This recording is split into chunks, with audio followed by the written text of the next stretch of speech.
Hey everybody, thanks so much for watching the Arkansas Gun Guy. Today I finally have my H&K CC9.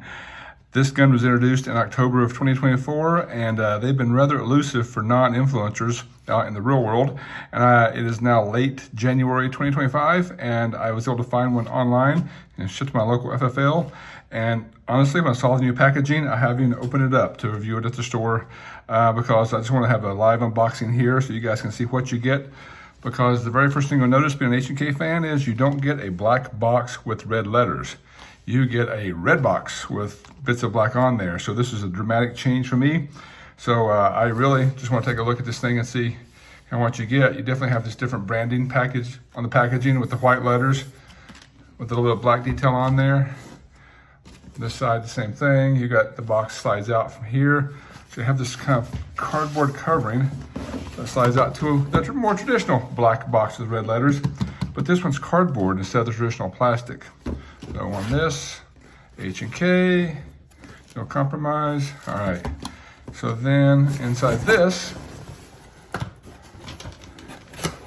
you get the bag, which I think is a very nice change because it's actually pretty useful. I can actually keep this for whatever. So the bag, H&K marking, of course, a couple of red tags on the front here, and it's thicker than I thought it would be. I'm anxious to see what's in there.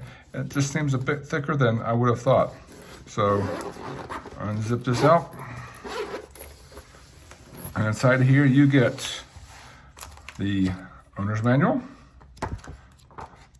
color, good illustrations, instructions on how to change out the back strap, all the things. So H&K on the inside, sticker, thank goodness. I wonder if it's made in Germany. All right, you also have your federally mandated lock and the back straps. So I believe there's two in here, maybe. Looks like just one.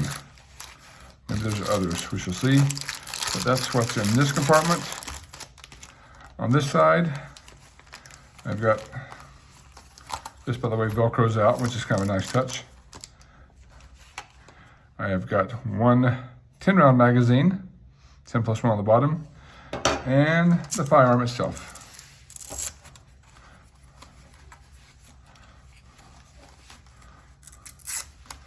So that's everything that comes in the bag. Set that aside for now. So I mentioned it came with a 10-round mag, 10+1, inside the firearm. It also came with a 12+1. So two different sets of mags. I'll take this strip off. And let's work with the smaller bag for now, just to take a look. This is my very first time holding the CC9. I read about it, watched tons of videos from the influencers online, but this is something I'm considering for my everyday carry to replace my beloved SIG P365 XL. So in the future, I'll definitely have comparisons side by side of both firearms, but this is my very first time holding this guy in my hand, and just give you my first impressions as I walk around the firearm. So as always, I know this thing is just hitting the market in the real world. If you have thoughts on this firearm, let me know. We'd love to hear your feedback. As people are researching new guns, they also read your unvarnished comments, and I think find good feedback there. So if you know anything about the H&K CC9, please sound off. The first thing people say about it online was that it's ugly, and that it looks like a Taurus CC9. I'm not really well versed on Tauruses, but maybe it does. I don't think it's a bad looking gun at all. I will admit, the first time I saw it, I was maybe underwhelmed, but in person, I think it's actually nice. So start at the front, I suppose, where you've got kind of a front night sight there with blacked out rears. So I'll turn this toward the light so you can see a little better. There's your sight picture. It is ready for an optics mount, so I'm going to try it side by side with my SIG 365 for a while before I mount an optic on there. What optic are you guys running? We'd love to hear that as well. You have front and rear cocking serrations, so easy to manipulate as you need to. At first opinion, it feels like it's pretty high as far as bore axis go. It just feels like the slide is up higher than I would have expected. So again, first impressions. It does feel thin. I expect it to be about the same size as my 365, about 1 inch wide. I think on paper it may be about just a smidge smaller. That's a metric term, smidge. But as I continue around the firearm, I do like these index points on this side and this side, for either your trigger finger or your support hand. So that's always a nice touch you're seeing on more firearms now. Small pick rail up front if you want that. You have, trigger guard has no really details on there. You do have finger grooves, which are controversial in some areas. I don't have a problem with them. Actually, the grip feels nice on here. I may try the larger back strap because my fingers tend to wrap around pretty far here. I assume this is a small back strap included and a large in there. Let's see what it looks like with the bigger mag in there. Again, this is 10+1. The SIG 365 is 12+1, but I can drop out the 10+1, drop in this 12+1, which has a bit of an extension here. Again, I will do a side-by-side versus my XL, and that is way more comfortable with the extended grip here. So that's probably how I'll carry it and shoot it the most, is with this 12-rounder with extended grip. One thing to note for me, I love H&Ks. I own pretty much every one made, but on my P30 SK, the extended magazines sometimes tend to pinch me here. So I'll definitely watch for that as I shoot the firearm. And then stand on the grip. Again, you have the finger grooves I mentioned here. And you have texturing on the side and on the back. And the texturing is very much a Goldilocks in that it's not too rough, but it's rough enough that you can get a good firm grip on there. So the texturing is actually really, really nice on this guy. H&K lettering here and there. And you do have the H&K call out on each side of the CC9 and the CC9 here. And the weirdest thing, not the weirdest thing, but the thing that's important, this guy is made in Columbus, Georgia, made in the USA. So part of the H&K USA's new lineup, I guess. And you have kind of the new logo and markings here. So that's very interesting, very different from most H&Ks. You don't have the standard German proof marks. Going around the back, on the other side, pretty much the same view. My favorite thing about this firearm, other than my dog barking at the world up there, is that this guy is 100% fully ambi. Okay, maybe my favorite feature about the firearm is the fact that it's 100% truly ambidextrous, and the fact that it has slide catch, slide stop on the left side for right-handers and the right side for left-handers, so love that.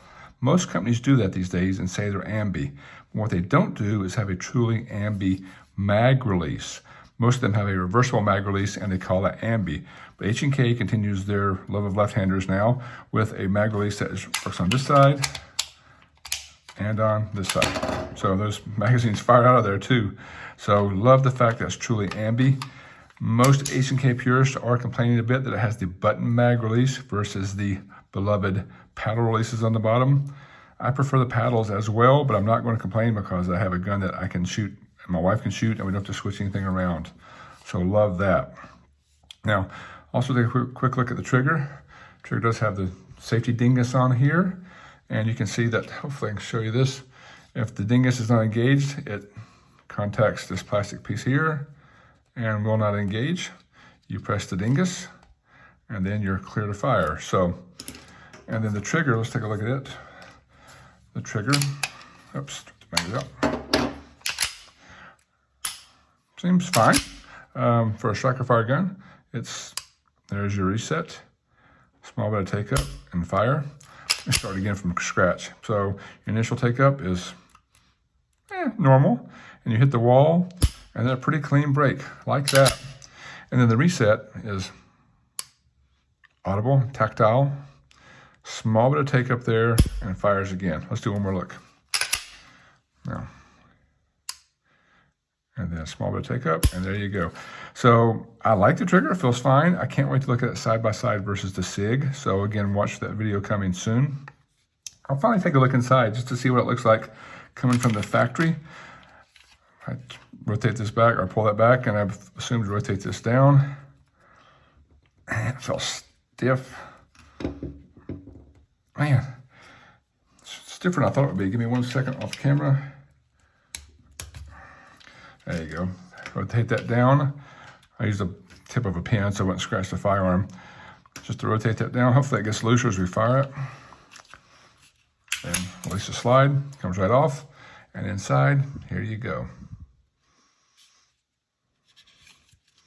So with the flat bottom, it's definitely a 2-finger grip. I like the extended on the 12-rounder. And then there's your recoil spring.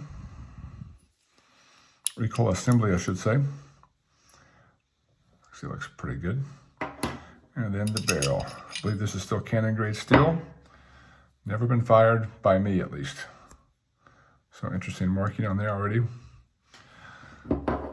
And inside here, again, these are all made in Columbus, Georgia, I do believe.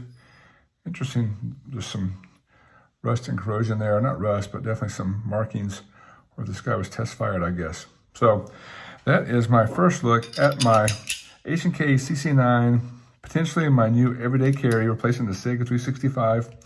Love to hear from you guys. What are your thoughts on the CC9, other than the fact that it looks like a Taurus maybe? And have you had much time with it yet? So can't wait to hear your feedback. And as always, I appreciate you guys stopping by.